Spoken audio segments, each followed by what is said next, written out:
दलित किशोरी की निर्मम तरीके से हत्या कर दी गई। रेप के बाद हत्या का आरोप है और टुकड़ों में लड़की का शव बरामद हुआ है। कई हिस्सों में पड़ा मिला शव बरामद हुआ। हाथ पैर सिर खेत में पड़े मिले।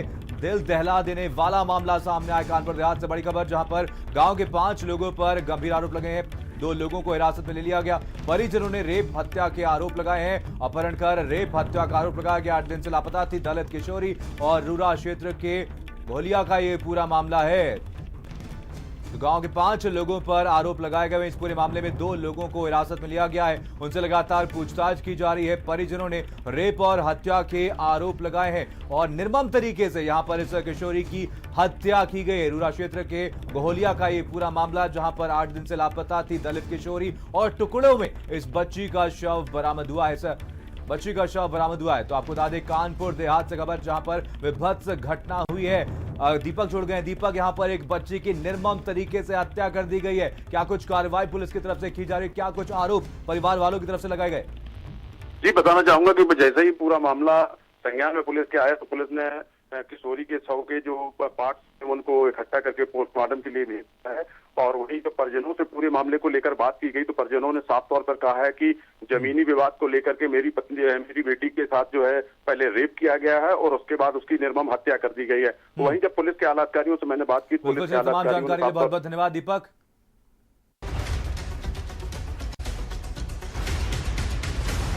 भारत समाचार की जीत है, हमारी मुहिम की जीत है। मुआवजे का लालच नहीं है।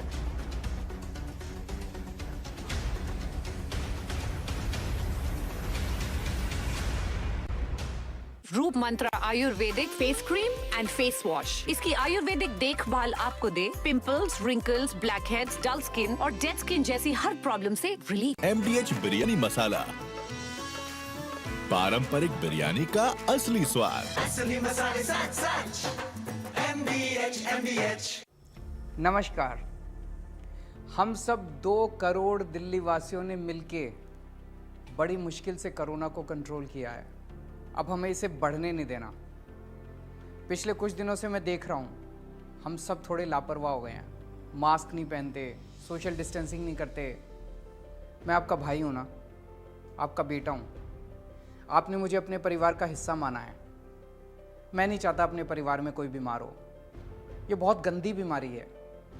इसलिए आज आपसे कुछ मांग रहा हूँ। कसम खाओ कि अब जब भी घर से बाहर निकलोगे मास्क पहन के निकलोगे, सोशल डिस्टेंसिंग करोगे। और एक बात, कुछ लोग आजकल टेस्ट भी नहीं करवा रहे। अभी थोड़े दिन पहले एक फ़ोन आया एक आदमी का मेरे पास किसी और काम से। बात बात में बोला कि कुछ दिनों से उसको बुखार है। मैंने पूछा टेस्ट कराया? बोला नहीं। मैंने पूछा क्यों? तो कहता है सर आजकल तो सब अपने आप ठीक हो जाते हैं, मैं भी अपने आप ठीक हो जाऊंगा। मतलब ये कोई बात हुई? मैं तो दंग रह गया। आपको पता है इस तरह से वो आदमी अपनी जान खतरे में डाल रहा है और अपने आसपास के, अपने परिवार के लोगों को भी कोरोना कर देगा। प्रॉब्लम क्या है? दिल्ली सरकार ने टेस्ट मुफ्त कर रखे हैं। दिल्ली में जगह जगह टेस्ट हो रहे हैं। तो फिर क्यों नहीं टेस्ट करवाते? अगर आपको कोई भी सिम्टम हो या फिर आप किसी ऐसे व्यक्ति के संपर्क में आए जिसे कोरोना है तो जाके टेस्ट करवाओ। आप स्वस्थ रहें, अपने सबके परिवार में सब लोग सुखी रहें, ऐसी प्रभु से प्रार्थना है। जय हिंद।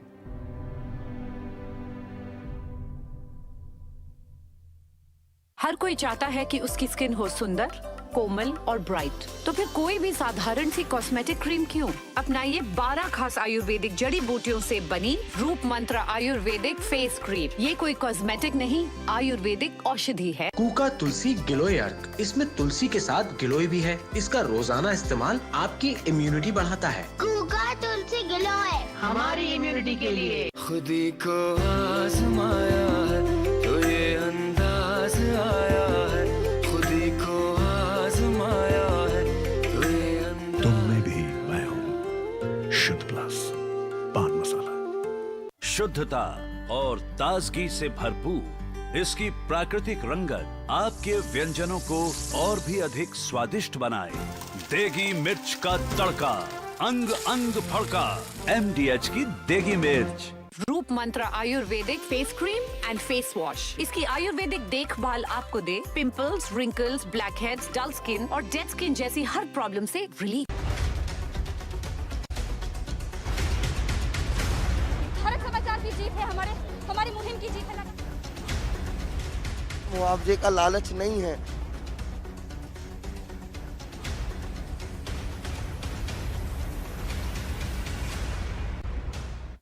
इस कार्यक्रम के प्रायोजक हैं पेट सफा आयुर्वेदिक चूर्ण, पेट सफा हर रोग दफा।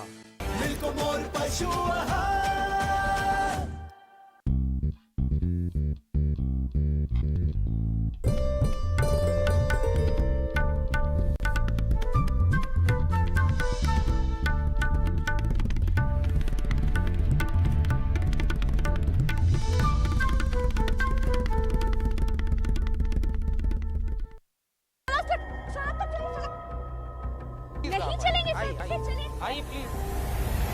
दीदी वहाँ पर और चारों तरफ आप देख सकते हैं। आप पानी पिला करके मुझे यहाँ से भेजना चाहती है? मैं पानी पी कर आई हूँ। हम जिम्मेदार पत्रकार हैं, आप हमें क्या समझ रहे हैं? पर हम बैठे हुए थे, सत्याग्रह कर रहे थे। ये उसकी जीत है, हम परिवार से मिल सकते।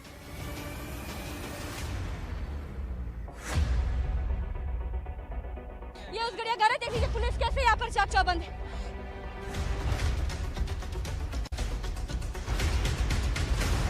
भारत समाचार की जीत है, हमारी मुहिम की जीत है। मुआवजे का लालच नहीं है। नहीं चलेंगे सर, चलिए आइए प्लीज। दीदी वहाँ पर और चारों तरफ आप देख सकते हैं। आप पानी पिला करके मुझे यहाँ से भेजना चाहती है? मैं पानी पी कर आई हूँ। हम जिम्मेदार पत्रकार हैं, आप हमें क्या समझ रहे हैं? पर हम बैठे हुए थे, सत्याग्रह कर रहे थे। ये उसकी जीत है, हम परिवार से मिल सकते।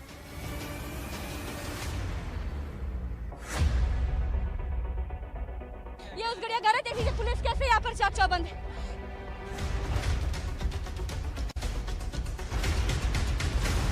भारत समाचार की जीत है, हमारी मुहिम की जीत है।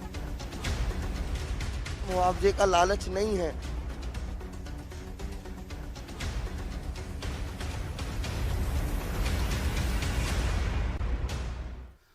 नमस्कार, आप देख रहे हैं भारत समाचार और आपके साथ मैं हूं शरण। हाथरस की गुड़िया को न्याय दिलाने के लिए सियासत जब सड़क पर है, तब सवाल है पीड़ित परिवार के न्याय का।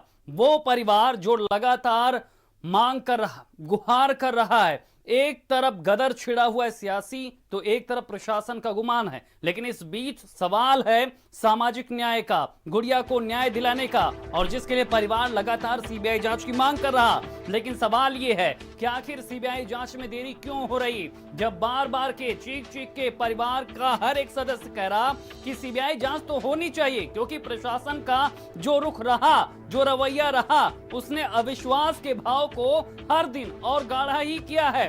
बावजूद इसके अगर परिवार एक मांग कर रहा है, अगर उसे सिस्टम में भरोसा है कि सीबीआई जांच होने से दूध का दूध पानी का पानी हो जाएगा, तो आखिर सीबीआई जांच क्यों नहीं होनी चाहिए। सवाल ये भी है कि घटना की शुरुआत से ही जब पुलिस दरिंदों से मिली हुई थी, 8 दिन के बाद पीड़िता का बयान लिया गया, 10 दिन तक गुड़िया का मेडिकल नहीं कराया गया, गुड़िया को बेहतर इलाज नहीं दिया गया।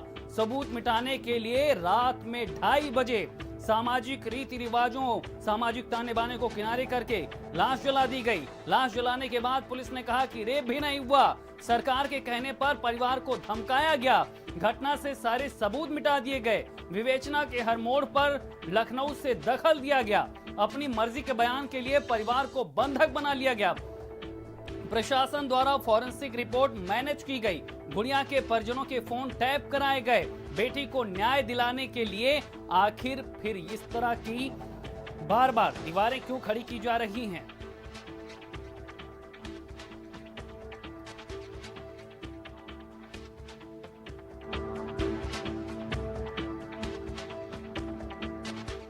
तो सवाल न्याय का है और न्याय में बाधा बनने वालों पर कार्रवाई का भी। और सवाल यह है कि डीएम पर अब तक कार्रवाई क्यों नहीं की गई? सबसे बड़ा खिलाड़ी आखिर क्यों बचाया गया है? हर साजिश रचने वाला क्यों बचाया गया? ये सवाल भारत समाचार बार बार इसलिए उठा रहा है कि एक बार नहीं, दो बार नहीं, जब से ये घटना सामने आई है हजारों बार डीएम शक के दायरे में आ चुके हैं। वीडियो उनके वायरल हुए हैं। परिजनों को किस तरह से धमका रहे हैं, किस तरह से लगातार प्रेशर बना रहे हैं, बावजूद इसके उनको अभयदान क्यों मिल रहा है?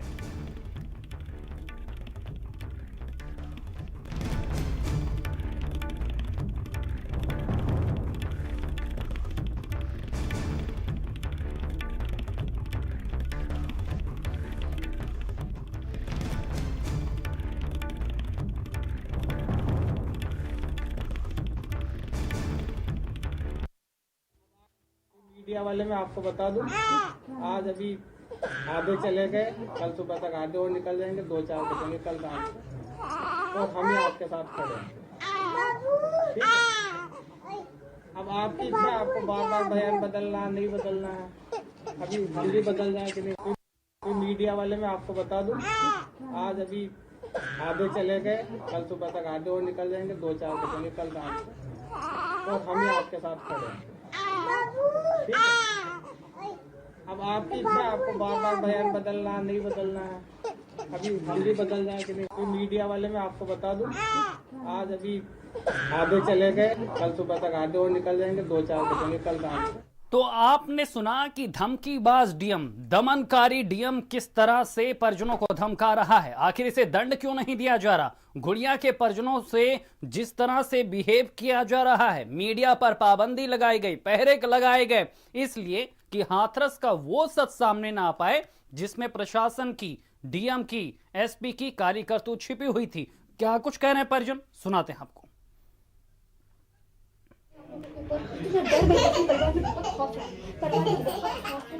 बहुत खौफ है परिवार में, बहुत खौफ है। डर तो है परिवार के लिए, बच्चों के। हम अकेले गरीब आदमी हैं, गरीब आदमी हम क्या कर सकते हैं? हमारी बेटी को भी मार दिया, है सकता है हमारे बच्चों को भी हम क्या कहते हैं। आप लोगों को कोई डर है कि जो डीएम, जो यहाँ की पुलिस प्रशासन ने आपकी बच्ची के साथ किया, वो आपके और बच्चों के साथ हो सकता है? इस बात का डर है? नहीं, और भी गांव के लोग हैं और ये आरोपी हैं, है सकता है कोई और बच्चों के ऊपर हमला कर सकते हैं। अच्छा, आप लोग को डर है कि जो आरोपी खुले घूम रहे हैं? अच्छा, आप कुछ परिवार वाले कुछ बता रहे थे कि आरोपी लोग खुले घूम रहे थे, उनके घर वाले खुले घूम रहे थे? आप लोगों को जाने दीजिए, आप क्या चाहते हैं जल्दी बताइए। सीबीआई जांच चाहते हैं? वो बोल दीजिए आप क्या चाहते हैं। सीबीआई जांच होनी चाहिए और हमें इंसाफ चाहिए। सर एक बार फिर बोल दीजिए आप क्या चाहते हैं? सर क्या चाहते हैं? इंसाफ चाहिए हमें, तो सरकार से हमें चाहिए। सीबीआई जांच चाहते हैं? सर एक बार बोल दीजिए अगर आप चाहते हैं तो। चाहते हैं? सर कोई दबाव बना रहे हैं यहाँ पर पुलिस वाले आप पर? यहाँ के आला अधिकारी दबाव? हाथरस पुलिस प्रशासन पर, डीएम पर भरोसा है? नहीं है। नहीं है? नहीं है। हाथरस पुलिस प्रशासन पर भरोसा नहीं है? नहीं है। एसआईटी पर भरोसा है? नहीं है, क्योंकि कल वो लोग नहीं आए यहाँ, कोई भी ना डीएम है ना एसआईटी टीम है, कोई भी नहीं यहाँ आए। परसों ही आए थे।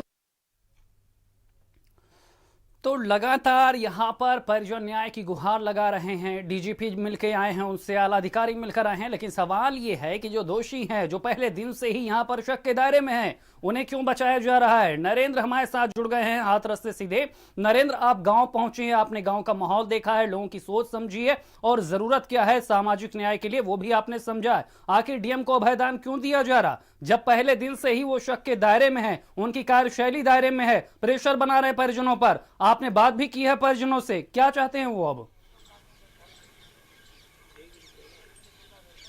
देखिए, परिजन केवल इंसाफ चाहते हैं, लेकिन जिस तरीके से आज यहाँ एसीएस होम्स अवनीश अवस्थी और डीजीपी हितेश चंद्र अवस्थी आए और उन्होंने ये भी बताया अपनी प्रेस कॉन्फ्रेंस में कि जो प्राथमिक जांच है एसआईटी की वो सबमिट की गई, जिसके बाद मुख्यमंत्री योगी आदित्यनाथ ने ये एक्शन लिया कि एसपी और डीएसपी इसके अलावा जो भी थाने के लोग हैं उनको सस्पेंड किया गया। लेकिन सवाल ये उठता है कि जो एसआईटी की जांच थी, जो प्राथमिक जांच थी, उसमें उस डीएम का नाम क्यों नहीं है जो यहाँ अपनी सीट पर कुंडली मारे बैठा है, जो इस परिवार को धमका रहा है, लगातार दबाव बना रहा है, पूरे गांव के आसपास का इलाका छावनी बना दिया गया है।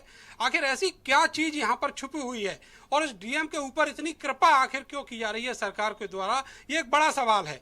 दूसरी तरफ ऐसे नाकारा डीएम को जो इस पूरे मामले को हैंडल नहीं कर सका, जो ये नहीं जान सका कि इतना बड़ा अपराध हुआ तो उसमें किस तरीके से जो आरोपी हैं, जो दरिंदे हैं, उनको सजा मिलनी चाहिए, उसकी कोई प्रक्रिया वो नहीं निभा सका, तो उसको आखिर यहाँ पर क्यों तैनात करके रखा है। निश्चित तौर पर जो आला अधिकारी हैं, जो आज यहाँ अधिकारी आए थे, ये बहुत पावरफुल अधिकारी हैं और कृपा जो है वो लगातार बनी हुई है। इसी की वजह से डीएम अभी भी यहाँ पर तैनात हैं। परिवार साफ कह रहा है कि डीएम यहाँ पर आए, उन्होंने हमको धमकाया और ये कहा कि मीडिया चला जाएगा तो फिर उसके बाद उनका क्या होना है। अगर बेटी कोरोना से मर जाती तो इतना मुआवजा भी नहीं मिलता। इस तरह की बातें कही हैं जो बेहद गैर संवेदनशील हैं और बिल्कुल नरेंद्र, इसी तरह के सवाल हैं क्योंकि हम देख रहे हैं एक बार नहीं सैकड़ों बार प्रशासन बेहद गैर जिम्मेदार नजर आया है, असंवेदनशील नजर आया है, लेकिन कार्रवाई जिन पर होनी चाहिए उनको अभय दान दे देगा। लेकिन दूसरी तरफ तस्वीर यह भी है कि अब से कुछ देर के बाद राहुल और प्रियंका भी वहां पर पहुंच रहे हैं। परिजनों से अलग लोगों ने मुलाकात की है, प्रशासन ने भी की है, आला अधिकारियों ने भी की है, राहुल और प्रियंका भी पहुंच रहे हैं। माहौल किस तरह से बदल रहा, अब थोड़ी खुली हवा में परिजन सांस ले पा रहे हैं। नहीं तो पहरा था पग पर सादी वर्दी में उनको जो है नजर बंद कर रखा था घर में। अब परिवार अपनी आवाज फिर से बुलंद करेगा, वो सच सामने आएगा जिसे प्रशासन दबाना चाहता था। क्या तैयारी है परिजनों की, किस तरह की बात हुई है उनकी प्रशासन से और आगे की क्या उनकी सोच है, किस तरह की तैयारी के साथ परिवार अब आगे बातचीत करने जा रहा है।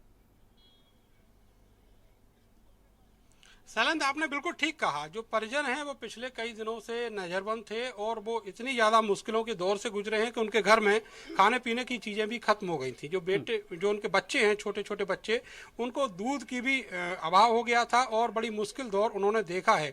और ये सब हुआ है यहाँ के डीएम की जो तानाशाही है उसकी वजह से। और अभी थोड़ी देर में यहाँ पर जो राहुल गांधी, प्रियंका गांधी के पहुंचने का जो समय है वो होने वाला है और जो पुलिस की तैयारियां हैं वो पूरी तरीके से हैं। यहाँ पर जैसे ही गांव, जहाँ पर हाईवे से जो गेट है गांव का, वहाँ पर बैरिकेडिंग लगा हुआ है। केवल 5 लोगों को अंदर आने की इजाज़त है। कुछ और लोग जो पॉलिटिकल पार्टी से थे वो यहाँ पर थोड़ी देर पहले पहुँचे और उन्होंने परिजनों से मुलाकात की है। तो सबसे यही दरख्वास्त की है परिवार ने कि उनको इंसाफ दिलाया जाए और इंसाफ की लड़ाई में जो भी लोग हैं वो सब सामने आए।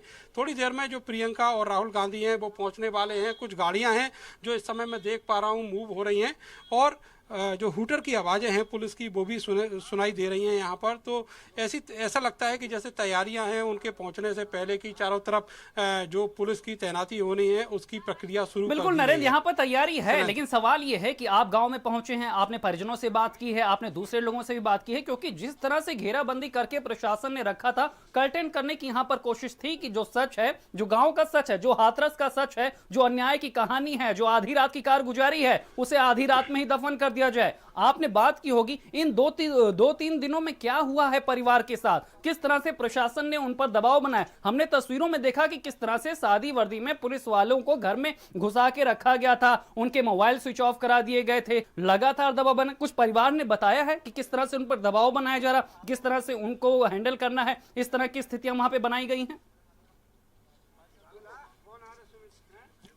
देखिए, जो परिवार के लोग हैं उनको घर के ही अंदर रहने की इजाजत थी। कोई भी जो ड्योढ़ी है वो नहीं लांग सकता था और पुलिस की सिविल वर्दी के लोग इस घर के अंदर भी तैनात थे। इसके अलावा समय समय पर जो पुलिस और प्रशासन के अधिकारी हैं, जिनमें एसपी भी शामिल थे और डीएम भी शामिल थे और उनके वीडियो भी सामने आए हैं, ये लोग लगातार उनके ऊपर मानसिक दबाव बना रहे थे कि इस मामले में अपना मुंह बंद रखा जाए।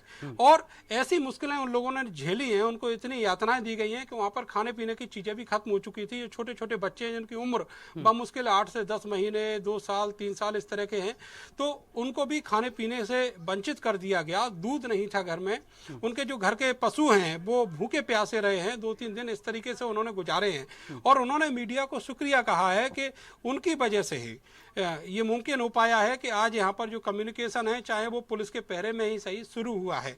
जो गेट पर अभी केवल और केवल मीडिया को आने जाने की इजाजत है। गांव का कोई व्यक्ति अभी भी गांव से नहीं निकल पा रहा है और ना ही बाहर से अंदर आ पा रहा है। तो इस तरीके का हालात अभी भी बिल्कुल नरेंद्र, यही स्थितियां हैं कि प्रशासन चाहता है कि जो सच है हाथरस का वो वही सच हो जो प्रशासन चाहता है। लेकिन आप वहां पर डटे रहिए, अपनी जिम्मेदारी को आप बखूबी निभाते रहिए, क्योंकि भारत समाचार की भी ये शपथ है कि जब तक गुड़िया को इंसाफ दिलाएंगे नहीं तब तक हम डिगेंगे नहीं। पीड़िता के परिजनों ने आज पीड़िता की अस्थियों पर को एक कलश में भी रखा है। तस्वीरों में आप देख सकते हैं कि परिजन पीड़िता की अस्थियों को बीन कर किस तरह से कलश में रख रहे हैं, क्योंकि जिस तरह से आधी रात में उसे उसका अंतिम संस्कार कर दिया गया था। उसके बाद अब तक वहां पर उसकी अस्थियां ऐसी ही बिखरी पड़ी थीं।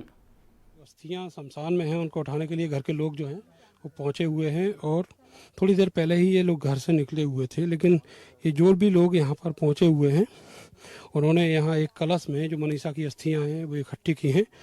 और आप देखेंगे कि उस दिन रात को जो कुछ यहाँ पर हुआ वो कैन भी यहाँ पर मौजूद है और जो एक रिचुअल्स होने थे उस दिन वो सब नहीं हो पाए थे, लेकिन उसके बावजूद भी जो अस्थियां हैं वो अब कलेक्ट कर ली गई हैं। लेकिन जो परिवार के लोग हैं, क्लोज जो रिलेटिव्स हैं वो यहाँ पहुँचे हुए हैं, उन्होंने ये अस्थियां कलेक्ट की हैं और ये बताया गया है कि जो घर के लोग हैं जैसे भाई है, पिता हैं, उनमें से कोई यहाँ पर नहीं आया है। केवल जो रिलेटिव्स हैं वो यहाँ पर आए हैं। जो व्यक्ति, एक लड़का अस्थियां जो कलेक्ट कर रहा है वो मनीषा की भाभी का भाई है और साथ में चाची वगैरह भी हैं, वो भी यहाँ पर पहुँची हुई हैं उन अस्थियां को कलेक्ट करने के लिए। और ये जो भाई हैं, मनीषा की भाभी के भाई हैं, वो यहाँ पर पहुँचे हुए हैं। आपने यहाँ अस्थियां कलेक्ट किए हैं, आप कौन होते हैं मनीषा? भाई मैं अभी कुछ बात नहीं करूँ। आप मनीषा के भाई हैं? ये बताइए क्या सोच रहे हैं? अभी रुक जाइए। क्यों भैया? अभी रुक जाइए। मम्मी के साथ खड़ा हो जाता है। भाभी के भाई हैं आप? जो उन्होंने सिर हिलाया है और बताया है कि जो भाभी हैं उनके ये भाई हैं, लेकिन जो फैमिली मेंबर्स हैं वो अभी यहाँ पर नहीं पहुँचे हुए। उन्होंने शुरुआत से ही साफ इनकार किया है कि जो यहाँ पर शव जलाया गया वो मनीषा का नहीं था। और अब फिलहाल जो अस्थियां कलेक्ट हुई हैं ये उनके जो रिलेटिव्स हैं उन्होंने की हैं। परिवार का कोई फैमिली मेंबर, क्लोज मेंबर यहाँ पर नहीं आया है। कैमरा सहयोगी सानू के साथ में नरेंद्र, भारत समाचार, हाथरस। इधर लखनऊ पहुंचे केंद्रीय मंत्री रामदास अठावले ने कहा कि योगी सरकार में अत्याचार हो रहा। केंद्रीय मंत्री ने कहा कि डीएम पर भी कार्रवाई होनी चाहिए। अत्याचार हो रही बात सही है, योगी सरकार में भी अत्याचार हो रहे हैं। सीबीआई इंक्वायरी के बारे में भी बात करने वाला हूँ।